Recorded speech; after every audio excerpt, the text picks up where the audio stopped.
Okay, pero it was just a joke. Diggy, now picked up by Bren Esports. Talk to me about this. Bakit priority si Diggy ngayon? So the Safeling can get a good amount of farm early with bombs like a Selena trap. Tama ba na to assume and to take this parang with patterns, the meta is slowly becoming crowd control heavy. Yeah. Kaya sobrang lakas ni Diggy ngayon. Yep. And also, yung mga bombs neto ni Diggy, nakakatulong din siya sa pagkuha ng buff eh. You have the damage, and then meron ka ding wards, just like si Lina nga. Yeah, so it's vision. Yep. Helps. Yeah. Binibigyan ka ng vision, and nakakainis pa kung kalaban mo yung isang Diggy. Yeah. On the side of Sunsparks now, before we talk about Brenny Sports pick here, it's Kufra and Kimi. So this is very reliable. I mean, for almost a year or two now, ito talaga yung isa sa mga consistent players in the meta landscape of Mobile Legends. Ano plano gawin dito ng Sunsparks 666? Picking. Invade and counter gank with Kufra. Flesha's Kufra. I see. Brenny Sports here going with the swerve, although we have seen shades of this from our brothers and sisters in the MPL in Indonesia. Linalabas nila to, Uranus for Brenny Sports as well as Valir. Lumabas na si Valir, pero kailangan natin pansinin dito. Bakit Uranus? Because of Kimi's DPS. Oh, yeah. Sasaluhin niya lang. Sasaluhin niya lahat kasi kailangan dito ng tank ng Bren na kayang i-withstand yung damage coming from this Kimi. But Yeah, and medyo mahapdi yata si Uranus. And at some point, if gamitin na ni Kimi yung kanyang mobility, kaya ka pang habulin lalo ni Uranus. It's a GG essentially from that point on. Carry now picked up by Sunsparks. Double marksman. Kung rank game to, nag-quit na lahat yan. What's going on? They are farm dependent as of now. How do you think Carry will work out dun sa invade gameplay? Paano yun? for me kasi, since nag-pick dito, yung Bren Esports ng Uranus, okay, tatapatan nyo yung damage or yung DPS nung Kimi namin. Laban naman yung Kimi na mage or laban naman yung Kimi na mid lane position, and then Carry, she can just get yung red buff, which is usually ginagawa din talaga sa rank games. And apparently makikita natin here sa galawan ng Sunsparks.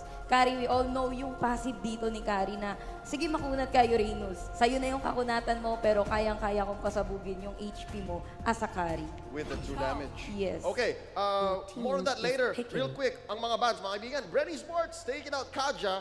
Sunsparks still respecting the ever-annoying Harith. So, I think Brenny Sports dito respect ban yung Kaja. Sunsparks, may binabantayan sila. Rafaela. But now, back to the picks. Your Creed team is picking picking. up the show for Sunsparks. Last pick ng Brenny Sports dito, very, very interesting. Rafaela and Claude. Yung Rafaela nakita natin ito last season. But why the Rafaela and Claude now? Because of the movement speed of Rafaela, they will invade and invade. Maaga pa lang, no? Bakbakan. And that's what I'm getting from this lineup. I mean, medyo sabog sila if you go into the late game. It's very interesting. At parang ang hirap laruin ito. But it makes sense to me now in the larger scale of things. X-Borg here for Sunsparks. Yes, your thoughts? Bren Esports, ang nakikita ko this time, this lineup sa Bren Esports, parang halatang may tinatago pa eh. So, parang testing the tides ng Sunsparks dito. Well, Sunsparks as well, picking two fighters sa nila, probably yung isa magiging support dito. So, ito yung mga pickings naman sa Sunsparks. Ito yung mga pickings sa pub match or sa rank games. Yeah, it's two fighters, two marksmen. Yep. Very interesting siya, pero at least the damage is more reliable on their side. Real quick, before we throw it over to our casters, magsisimula na ang laban, I need to... Papasok when it comes to the quality of the players individually, laban sa mga former champions. Napakaganda. Grabe. Ibang klase ang mangyayari dito. Kuya Majin, sobrang excited ako dito. Hindi ko na nga alam yung sasabihin bago itong match actually because this is such a high-valued match. Sobrang taas ng hype ng match na to. This is the debut of the latest season, MPL Season 5. Right now, nakakakita tayo lately ng sa mga leagues ng Digi Pick, Digi Priority, and mukhang pipiliin daw ng side ng bren esports.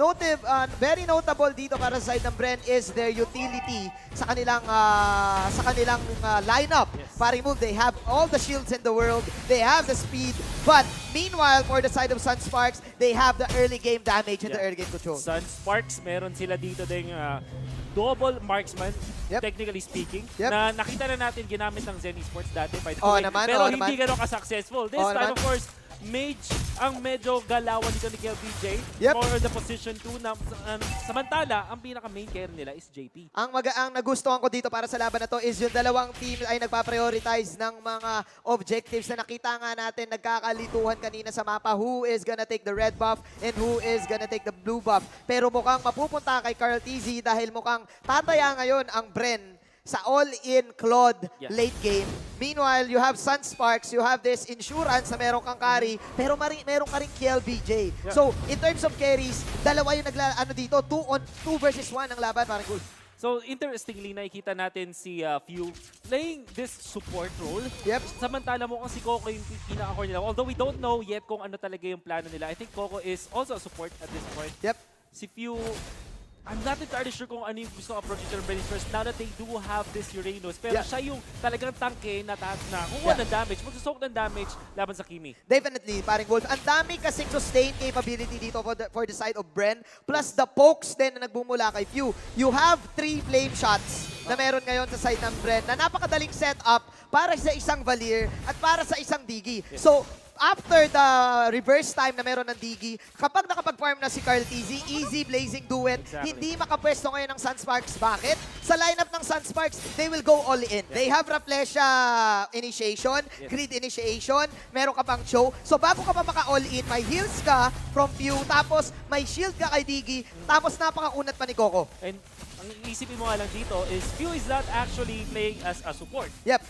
Bukang nagaling siya dito sa gitna, Ribo and lastly yung talagang support duo dito ng Bren Esports, which means that we are seeing Core Rafaela. Hindi pa natin nakikita masyado. But this time, sa Turtle unang resurrecting laban soon. ng MPL Season 5, kitang-kita agad natin Few having this Rafaela. What is his impact? Tingnan natin mamaya. Ang daming bago nito for sure. Gagayahin na naman to ng mga rank gamers natin. That's this Rafaela Core Hero. Those are the flame shots. Both of the teams trying to prioritize Mr. Lito, si Lito Wanderer. But as I say this, that is of course the first poke of the game. KLBJ will use his flicker plus the second skill. Pero mukhang bitin dahil yun na nga ang first blood. Make that second blood. Double kill for Dr. Rebo. Nakikita natin din yung lakas dito ng Uranus.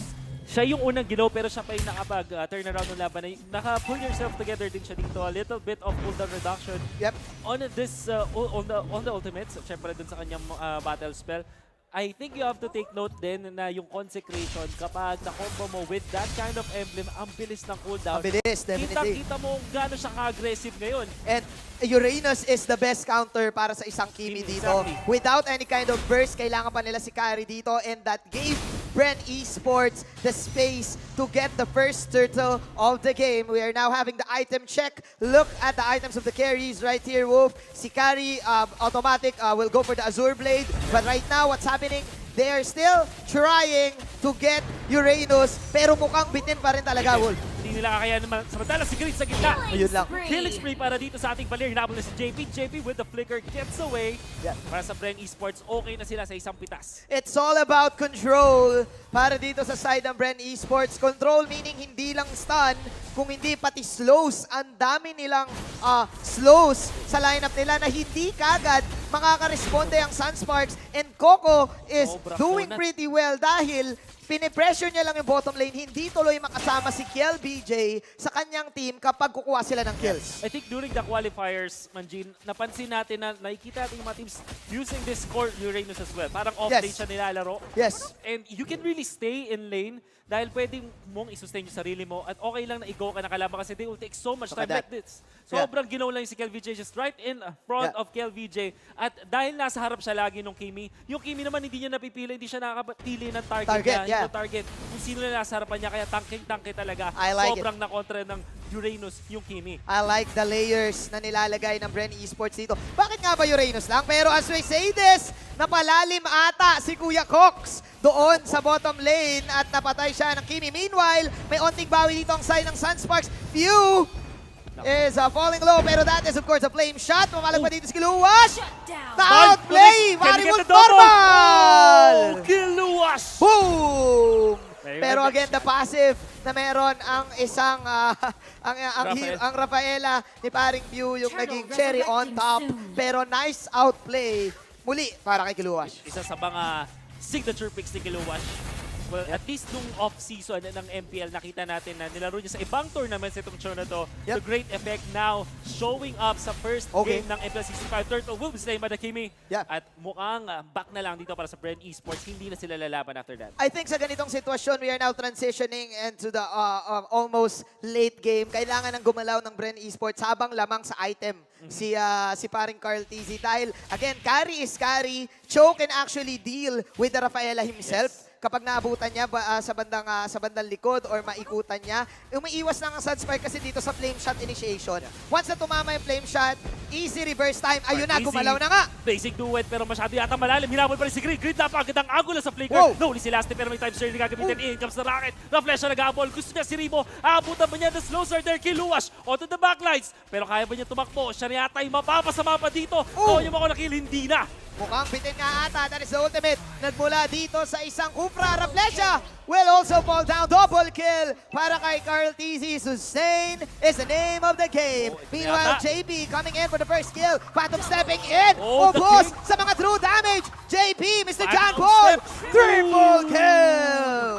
At eto na, nagpapakilala na dito si JP. Kanina pa siya nagpa-farm. Alam natin, carry, konting abante lang Oo. ang kailangan niya para umungos na nga siya dun sa, in terms of economy and damage. Yeah. We will see, ang ganda nung ginawa ng Bren Esports dito pero hindi nila napansin yung clean-up crew, courtesy of JP. Like, nakakuha sila na 3 kills dito, but it was enough para din sa ating carry. Target number 1. Yeah. Inaabot dito si Few, nag-transfer kay Carl TZ, napakagandang control by the way mula kay JP at yun na nga makakuha ng triple kill. It is a classic police move na ginawa ni paring JP dito with extra 300 gold sa kanyang bulsa. 7 minutes pa lang, ganito na kagad ka-intense ang debut Oo. ng Season 5. Mr. Wolf, dito na papasok ang late game. Nagkakaroon na ng items ang both of the teams. Look at the item ngayon ni JP. Immediately countering the Blazing Duet, going for the Wind of Nature Wind of kagad. Nature Sabi agad. niya, wala nang intro-intro, counter agad.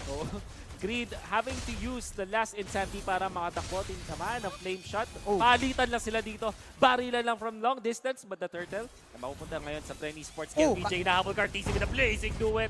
Isang bilis na kill doon. What's interesting, Wolf, alam kasi isa si Carl TZ sa player na alam niya yung capability niya. And with the shield na meron yung turtle, kayang-kaya niya habulin kagad yung Kimi. But as I say this, JB going for the Wind of Nature, pero mukha bitin. Naku, yun na nga, hindi sapat ang Phantom Step. Nasastun pa siya dito, Kiluwash. Napadash na untog ata. That's insanity. Kiluwash! Dalawang tatamaan. Naku The po. burst is real. Lasty is falling low. Naku po, patay ang Quago. Pero naku, nagbabak na ata yung dalawa. Pero papalag pa rin. Kiluwash on the backline. Si Ribo yung gusto niya dito. Tatama Oh. ba na stun pero si Carl TZ enough para pugamit din sa Kiluwash. At mukhang siya pa yung mapapatay dito. The turnaround from Bren Esports. Tatlo ang kanilang napatumba. Hinahabol si Raflesia pero hinahayaan na lang nila. Mag-push na lang yata dito sila sa gitna. Wala silang catch. After kasi nilang mag-catch, kayang-kaya pa silang i-dash in, dash out ng side na Bren! Blazing duet para dito kay Carl TZ and it will give Bren the first tower sa mid lane. Wow. Sa sobrang intense ng laban na nakikita natin, grabe.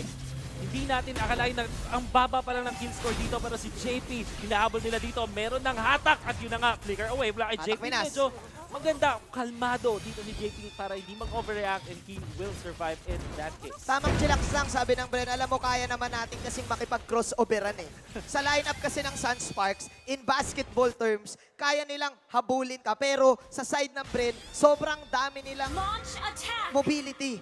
Kumbaga, sobrang dulas nila dito. Ang dami Madulas, nilang madulas. options. Pag hindi tumama yung Tyrant's Revenge or yung Dragon's Rage, yung Way of the Dragon. Way of the Dragon na meron Dragon's Way. si Kiluwash dito.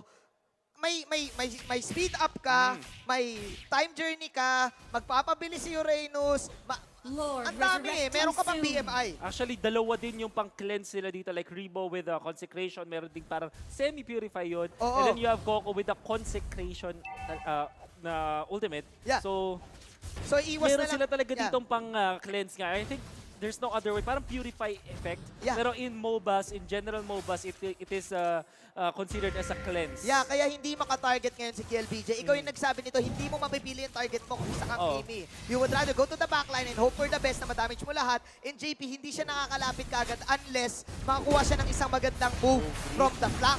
Kaso, ang problema, ayan o, tinatakbuhan lang siya. Look at this! KLBJ! Bitin ang damage mo, Carl TZ! 1v1, Apoy laban sa Apoy, pero si Greed ang mapapatumbahan ni Rebo. Dalawa.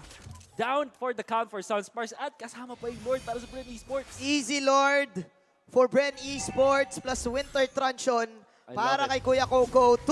2-1-4. Anong klaseng comeback kaya ang magagawa ng Sunsparks dito? There's a 3,000 gold lead and look at the sustain right here. Even without the Lito Wanderer, Yeah.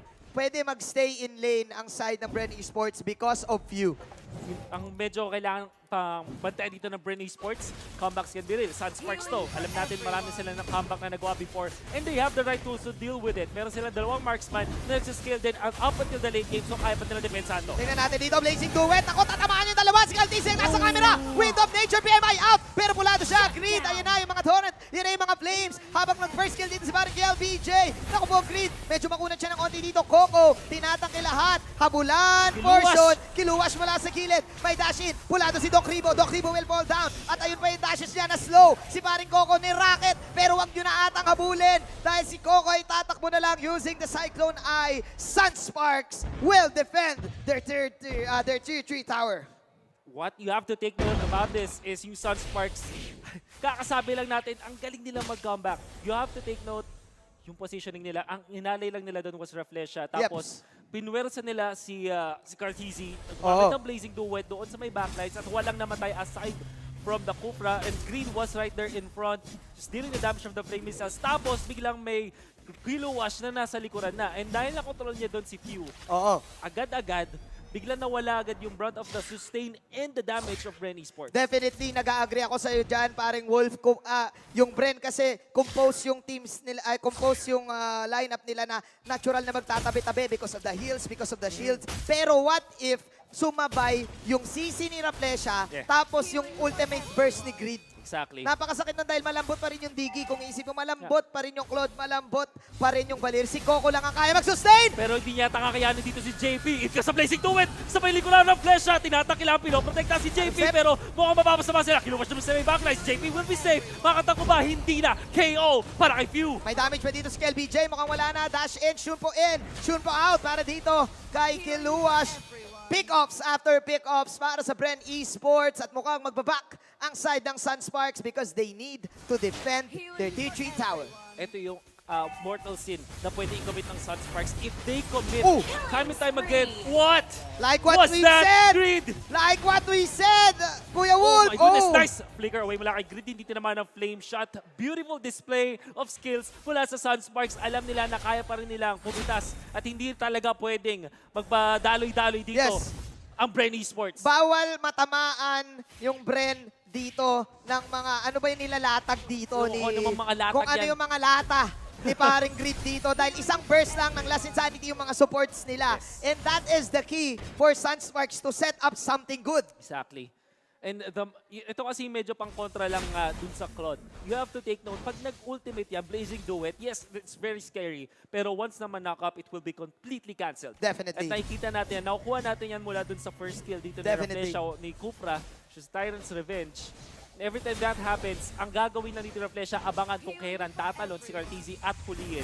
I think sa ganitong sitwasyon, mahihirapan ng Bren dito in terms of 5-on-5 team fight. Because look at Greed. Talagang tinatangke lang lahat by using the Firaga armor. Yeah. So dito na magkakatalo in terms of controlling each lane. Saan ba pupunta si Coco? Saan ba pupunta si Kiluwash? Kasi kung papapiliin ako ng offlane, Kiluwash can go for the split, but Exactly. Kiluwash can also kill. Yeah. But si Coco, as the Uranus, talagang sustain lane lang. Dulas na hero, ang hirap mapulin. Pwede siyang tawaging Kilu Dash. Dash. Ayos Pwede. ba yun? Pero tignan natin dito, both of the teams setting up the Lord. Sabi ni Coco dito, Kiluwash, hindi ikaw ang pwede mag-split. Kasi ang problema din kay Kiluwash, hindi niya rin mapapatay si Coco basta-basta. That's why masusustain talaga ni Coco yung bottom lane. At napaka-integral na part ng Kiluwash kasi nasa kanya yung mga stunts na kailangan ng Sunsparks. Pero sa last insanity with a flicker in, last almost going down. Will definitely fall down reflection sa likod. TC na uli na. Pero may mortality at makapag-BMI palayo pa. Napakagandang flame shot. Pero nandito na ba Kiludes? Nasa pangalan niya mismo. Kill Luwash. Flank game Israel. Grabe. Ang pulis ng Sunsparks. Nandito na si Cartesi sa may bandang likod. Winter Crash is gonna be used. Coco in trouble. Pero makakuha pa siya ng kill doon sa Kimi. Nandito si Carl TZ, pulado si paring Jamie, phantom step. Oh! Nako, nakuha pa ni Kiluwas dito ang Lord. Sabay dash out, sabay back na. Nakuha na namin. Mission accomplished. Rafflesia running for his life. But man, Sunsparks. Captain Pew. Captain Pew. Habulin niya dito si Kiluwas. Hindi niya kaya mag-TP at kaya pa niya mag-recall. Rafflesia, kumontrol na mag-clear na lang ng minion wave dito. Iaaling na niya yung buhay niya pero may isang nakalusot. Kaya ba niya makatakas? Naku mo, yatap pa rin. And that is gonna be a wipeout. Very scary para sa Sunsparks. Sobrang scary non Wolf dahil may isang wagon yung Bren Esports. Kung siguro puno yung buhay ng wagon na yon, Team Push Bren can actually push this tower and easily get this Lord. Ngayon, nag-buy time yung Lord para sa kanila para mabuhay si KLBJ, para mabuhay si JP at si Greed to defend. And you have to take note, Manjin, meron na agad lamang yung Sunsparks after that. Oo. Sila na yung nasa abante ngayon. This game is so intense. Napunta kay KLBJ yung red buff. This is dangerous. Ito yung nagiging dangerous sa lineup ng Bren eh. Kahit anong gawin mo, the nature of their heroes, squishy talaga. Pwede mo talaga mapitas. Nakita natin yung damage output without the immortality. 1 last insanity and 1 maximum charge from the Kimi in the X-Borg. Easy out yung Kwago. Easy out si Lasty. Kailangan mag-back agad. I think that there was immortality pop din nung nangyari na yun. Kaya nakatakbo pa siya ng konti. JP, nakuha ba niya? He gets it. Nakuha niya yung buff. Oh no, unlimited phantom steps. There you go. So, dalawang buff yung nakuha ng Sunsparks. Well, may isang red na mapupunta at least for Bren Esports. So, they can work with that. Alam mo kasi, paring Wolf, na isusulat yan eh. Hindi papayag ang Sunsparks na easy basket ang laruan nila. Sila na ngayon ang nagpe-pressure para dito side ng Bren Esports. Coco, half-health na siya dito. Last insanity once again. Para kay Green, pero pasag dito ang top lane. Oh no, is this another Sunsparks comeback na nakikita natin sa game na to? Kiluwas will dash in sa loob ng base. Bren Esports, sama-sama na. Sama-sama na. Nagdedepensa dito sa gitna. Pero sabi ng Sunsparks, divide and conquer. Guluhin lang natin sila sa gitna. Hindi sila pwede mag-iwalay. Team fight ang gusto ng Bren Esports. Samantala Sunsparks, they can afford for the split push. Yes. Now JP medyo umaabante. Pinipate nila si Coco palayo. Pero ang Bren Esports still keeping themselves intact. Hindi mo na sila nag-iwalay dito. The moment na mas madisect sila ng Sunsparks, dun sila madadali. Disiplina ang laban ng Sunsparks dito. Greedy is just too tanky. Nako, Coco! Nalas insanity na pati siya dito na maring JB. Pero ayun ang sinasabi natin, Blazy Duet para kay Carl TC, BMI out. Flame shot nag-miss. Pero sabi ni Kiluwas dito, ako na ang control sa'yo. Oh! Time journey yung gagamitin nila pero kaya ba nila mag-survive this time? Greed will tumble away. Wala na siya immortality. Very low. Kiluwas does have immortality and they will survive. Sabi ni Kupra, sabi dito ni Rafflesia, ganito yun oh. Pero namatay dito si paring Rafflesia. Pero okay lang dahil again, sustain game para dito sa side ng Sunsparks. Gusto na nilang tapusin. At nakikita na nila yung kalamangan nila. Lahat sila dito naka-immortality. Immortality. It's gonna be important how you manage immortality, by the way. Kasi sa mga gantong late game na situations, isang immortality mapap mo, 1 minute ka, more than a minute ka, biglang parang nawala ng item. Parang nagtapo ng item na 1 minute ka wala nun. So that's economy na nawawala sa'yo. And I think that teams like Sunsparks and Bren Esports, grabe yung respeto nila sa mga immortalities nila. You will notice, yung teams na bawas yung immortality, hindi sila lumalaban. Maghihintay at maghihintay sila ng Totoo. Totoo ka dyan, pero ganito, ito na yung nakakatakot na carry. Sabi niya, kayang-kaya ko na yung Uranus dito, kahit siya lang mag-isa. Uranus, last insanity coming out again from Greed. Punong Piraga Armor yan! Lalaban And si Kiluwas. Luwas. On the backlights, Rafaela will go down. That's few. Nang wala ngayon sa Bren Esports. Isang magandang pitas na naman mula sa Sunsparks. And naku po, Sunsparks, even though leading ang Bren dito sa kills, Kiluwas is just playing mind games. against Bren Esports. Tinan mo, bumabalik-balik pa. Grabe. Sumaswag-swag pa. Psycho lang to. Look at the minimap. Yun naman pala yung target. Kel BJ and JP targeting the Lord. Samantala si Greed, last insanity sa tatlo. Ooh. Pupuntok na, there is gonna be the time's journey. Ooh. Will be used. Lord will be taken down. Oh. Nahuli pa nga. Sunsparks, pero may blazing to sa likod. Kaso, Wither Trap should ginamit ng Sunsparks. That is gonna be a cancelled ultimate. Bitin na yung damage output ng Bren Esports dahil lahat ay binuhos nila kay Carl TZ. Rafaela hindi naman talaga makaka-burst Oo. kapag umabot ng late game. And look at the combo na meron ng Sunsparks. Last Insanity layered with the maximum charge, layered with the Tyrant's Revenge and the Tyrant's Rage. Malayo pa lang, bursted ka na. And Bren Esports, kahit meron silang mga ranged heroes dito, medyo kailangan nila ng up close and personal. Uranus, kailangan lumapit. Oo. Ironically, yung Claude, kailangan din nasa bandang likuran, medyo malapit din dahil sa blazing duet. So, Yeah. I get what you're saying. Sunsparks, they're winning this ranged battle. Naku po, range battle is real. Wala Kiluwas! na agad dito. Kiluwas! First, Kiluwas! Oh! El Clasico! Sunsparks for game number 1. Instant comeback for the defending champs.